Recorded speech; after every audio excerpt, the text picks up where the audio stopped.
مسیح خداوند کی سلامتی آپ کے ساتھ ہو۔ Good morning. آج 18 مئی 2022 ہے۔ متی رسول کا انجیلی بیان اس کا 9واں باب اور اس کی 5ویں 6 اور 7ویں آیت میں یوں لکھا ہے، آسان کیا ہے یہ کہنا کہ تیرے گناہ معاف ہوئے، یا یہ کہنا کہ اٹھ اور چل پھر؟ لیکن اس لیے کہ تم جان لو کہ ابن آدم کو زمین پر گناہ معاف کرنے کا اختیار ہے، اس نے مفلوج سے کہا، اٹھ، اپنی چارپائی اٹھا اور اپنے گھر چلا جا۔ وہ اٹھ کر اپنے گھر چلا گیا۔ آمین۔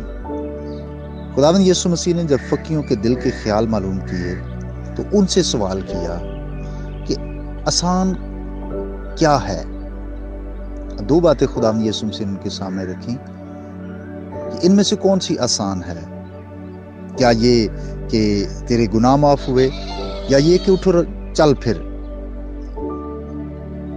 اب یہ کہنا تو آسان ہے، دونوں ہی، لیکن کرنا انسانی لحاظ سے دونوں کام مشکل ہیں، کیونکہ انسان نہ تو گناہ معاف کر سکتا ہے اور نہ ہی کسی کو اختیار کے ساتھ یہ کہہ سکتا ہے کہ وہ اپنی چارپائی اٹھائے اور ایک دم شفا یاب ہو کر چلنے پھرنے کے قابل بن جائے۔ یہ انسان کے لیے تو مشکل ہیں، دونوں ہی مشکل ہیں، لیکن خداوند یسوع مسیح کے لیے یہ دونوں ہی آسان۔ خداوند یسوع مسیح نے اس کے گناہوں کو معاف کیا۔ یہودی کانسیپٹ یہ تھا کہ جب انسان پر کوئی بیماری آتی ہے تو اس کے گناہ کے سبب سے آتی ہے۔ یہ ایک لحاظ سے تو ٹھیک بات تھی، کیونکہ استثناء کی کتاب کے 28ویں باب میں جہاں پر برکتوں اور لعنتوں کی بات ہے تو وہاں پر یہ درج ہے کہ نافرمانی کی صورت میں، گناہ کی صورت میں مختلف طرح کی بیماریاں تم پر آ سکتی ہیں، لیکن بیماری آنے کی یہ ایک ہی وجہ نہیں ہے، اور بھی وجوہات ہو سکتی ہیں۔ تو جو کچھ وہ سوچ رہے تھے، خداوند یسوع مسیح نے اس کے مطابق ہی اس شخص کو گناہ سے بھی شفا بخشی اور اس کی بیماری سے بھی اسے شفا دی۔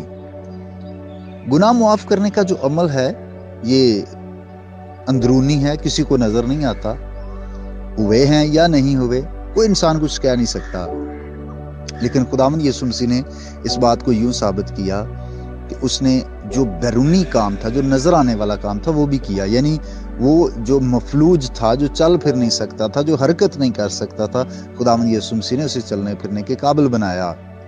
گویا یہ اس بات کا ثبوت تھا کہ پہلے والی بات بھی ٹھیک ہے، یعنی کہ تیرے گناہ معاف ہوئے۔ ہمارے خداوند یسوع مسیح کے رحم اور ترس کو دیکھیے، اس نے جسم کا بھی علاج کیا، اس نے روح کا بھی علاج کیا، اور وہ شفا یاب ہو کر اپنے گھر چلا گیا۔ عزیز بھائی اور بہنوں، ہمارا منجی خداوند یسوع مسیح ہمارے بدنوں کو بھی شفا بخشتا ہے، ہماری روحوں کو بھی شفا بخشتا ہے، اس لیے جسمانی اور روحانی شفا پانے کے لیے ہمیشہ اس کے پاس آئیں۔ خدا آپ کو برکت دے۔ آئیے ہم دعا کریں۔ اے باپ، ہم تیرا شکر ادا کرتے ہیں تیرے بیٹے یسوع مسیح کے سارے اختیار اور اس کی قدرت کے لیے، جس کے سبب سے آج بھی وہ ہر طرح کی جسمانی اور روحانی بیماریوں سے، گناہوں سے شفا دینے کی اور نجات بخشنے کی قدرت رکھتا ہے۔ اے خدا، آج صبح ہم سب اپنی ساری خطاؤں کو تیرے حضور مانتے ہیں۔ میری دعا ہے جتنے بھائی اور بہنیں اس پیغام کو سنتے ہیں ان کو برکت دے، اور آج کا دن ہم تیری مرضی کے مطابق گزار سکیں۔